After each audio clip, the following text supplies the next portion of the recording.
ओम श्री परमात्मने नमः। अथ श्रीमद्भगवद्गीता यथार्थगीता अथ प्रथमोऽध्याय।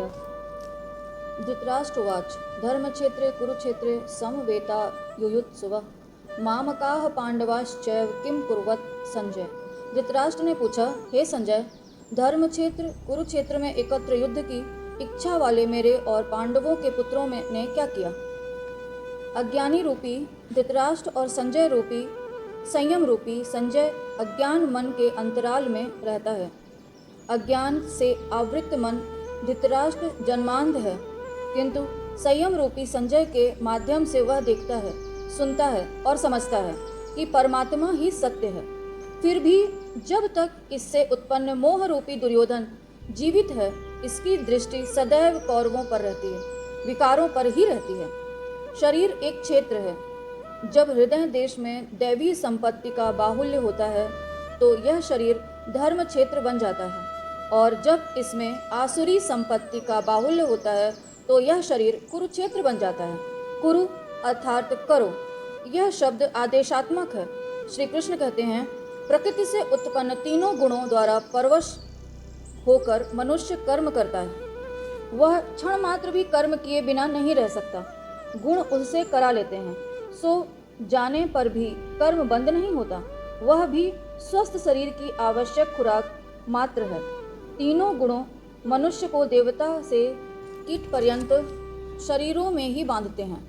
जब तक प्रकृति और प्रकृति से उत्पन्न गुण जीवित हैं, तब तक कुरु लगा रहेगा।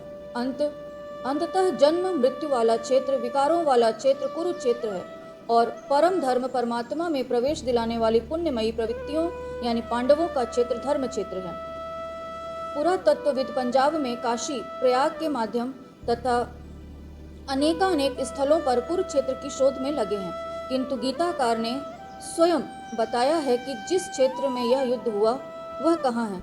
इदम शरीरम कौन्तेय क्षेत्र मित्यभिधीयते। अर्जुन, यह शरीर ही क्षेत्र है, और जो इसको जानता है, इसका पार पा लेता है, वह क्षेत्रज्ञ है। आगे उन्होंने क्षेत्र का विस्तार बताया, जिसमें 10 इंद्रियां, मन, बुद्धि, अहंकार, पांचों विकार, ज्ञानेंद्रियां का पांचों तन्मात्राएं, रूप, रस, गंध, शब्द और स्पर्श, यही इंद्रियों के 5 विषय हैं, और तीनों गुणों का वर्णन। शरीर ही क्षेत्र है, अखाड़ा है। इसमें लड़ने वाली प्रवृत्तियां 2 हैं, दैवी संपत्ति और आसुरी संपत्ति। पांडवों की संतान और धृतराष्ट्र की संतान सजातीय और विजातीय प्रवृत्तियां। अनुभवी महापुरुषों की शरण जाने पर इन दोनों प्रवृत्तियों में संघर्ष का सूत्रपात होता है। यह क्षेत्र क्षेत्रज्ञ का संघर्ष है, और यही वास्तविक युद्ध है। विश्व युद्धों से इतिहास भरा पड़ा है, किंतु उनमें जीतने वालों को भी शाश्वत विजय नहीं मिलती। ये तो आपसी बदले हैं। प्रकृति का सर्वथा शमन करने, प्रकृति से परे की सत्ता का दिग्दर्शन करना और उसमें प्रवेश पाना ही वास्तविक विजय है। यही एक ऐसी विजय है जिसके पीछे हार नहीं है। यही मुक्ति है जिसके पीछे जन्म मृत्यु का बंधन नहीं है। इस प्रकार अज्ञान से आच्छादित प्रत्येक मन संयम के द्वारा जानता है कि क्षेत्र क्षेत्रज्ञ के युद्ध में क्या हुआ। जब अब जैसा जिसके संयम सा उत्थान है, वैसे वैसे उसे दृष्टि आती जाएगी। संजय उवाच दृष्ट्वा तु पांडवानीकं व्यूढ़ं दुर्योधनस्तथा आचार्यमुपसंगम्य राजा वचनाब्रवीत्। उस समय राजा दुर्योधन ने व्यूह रचना युक्त पांडवों की सेना को देखकर द्रोणाचार्य के पास जाकर यह वचन कहा, द्वैत का आचरण ही द्रोणाचार्य है। यह जब जानकारी हो जाती है कि हम परमात्मा से अलग हो गए हैं, यही द्वैत का भान है, वहाँ उसकी प्राप्ति के लिए तड़प पैदा हो जाती है। तभी हम गुरु की तलाश में निकलते हैं। दोनों प्रवृत्तियों के बीच यही प्राथमिकता गुरु है। यद्यपि बाद के सद्गुरु योगेश्वर श्री कृष्ण होंगे, जो योग की स्थिति वाले होंगे। राजा दुर्योधन आचार्य के पास जाते हैं। मोह रूपी दुर्योधन, मोह संपूर्ण व्याधियों का मूल है, राजा है। दुर्योधन दुर अर्थात दूषित, योधन अर्थात वह धन, आत्मिक संपत्ति ही स्थिर संपत्ति है। उसमें जो दोष उत्पन्न करता है वह है मोह। यही प्रकृति की ओर खींचता है और वास्तविक जानकारी के लिए प्रेरणा भी प्रदान करता है। मोह है तभी तक पूछने का प्रश्न भी है, अन्यथा सभी पूर्ण ही है। अतः व्यूह रचना युक्त पांडवों की सेना को देखकर अर्थात पुण्य से प्रवाहित सजातीय वृत्तियों को संगठित देखकर मोह रूपी दुर्योधन ने प्रथम गुरु द्रोण के पास जाकर यह कहा, हे आचार्य, अपने बुद्धिमान शिष्य द्रुपद पुत्र धृष्टद्युम्न द्वारा व्यूहकार खड़ी की हुई पांडु पुत्रों की इस भारी सेना को देखिए। शाश्वत अचल पद में आस्था रखने वाला दृढ़ मन ही धृष्टद्युम्न है। यही पुण्यमयी प्रवृत्तियों का नायक है। साधन कठिन न मन कहूँ टेका, रामचरितमानस 7:44-3। साधन कठिन नहीं, मन की दृढ़ता कठिन होनी चाहिए। अब देखिए सेना का विस्तार। अत्र शूरा महेश्वासा भीमार्जुन समायुधि युयुधानो विराटश्च द्रुपदश्च महारथ। इस सेना में महेश्वासा महान ईश में वास दिलाने वाले भाव रूपी भीम, अनुराग रूपी अर्जुन के समान बहुत से शूरवीर, जैसे सात्विकता रूपी सात्विक विराट, सर्वत्र ईश्वरी प्रवाह की धारणा महारथी राजा द्रुपद अर्थात अचल स्थित तथा दृष्टकेतु दृढ़ कर्तव्य चेकितान, जहाँ भी जाए वहाँ से चित्त को खींचकर इष्ट पर स्थिर करना।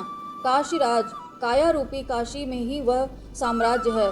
पुरजित, स्थूल सूक्ष्म और कारण शरीरों पर विजय दिलाने वाला पुरजित। कुंती भोज, कर्तव्य से भव पर विजय, नरों में श्रेष्ठ शैव्य अर्थात सत्य व्यवहार और पराक्रमी युधामन्यु, युद्ध के अनुरूप मन की धारणा, उत्तम औजा, शुभ की मस्ती, सुभद्रा पुत्र अभिमन्यु।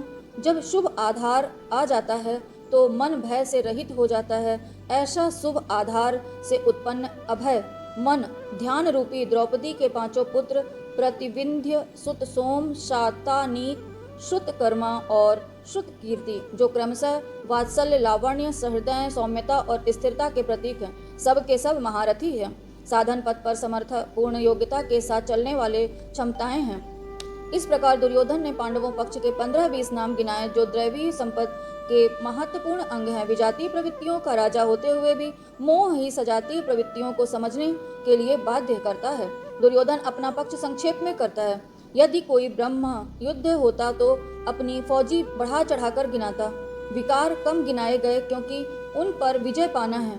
वे नाशवान हैं। केवल 5-7 विकार बताए गए, जिनके अंतराल में संपूर्ण बहिर्मुखी प्रवृत्तियां विद्यमान हैं। जैसे द्विजोत्तम, हमारे पक्ष में जो जो प्रधान हैं उन्हें भी आप समझ लें। आपको जानने के लिए मेरी सेना के जो जो नायक हैं उनको कहता हूँ।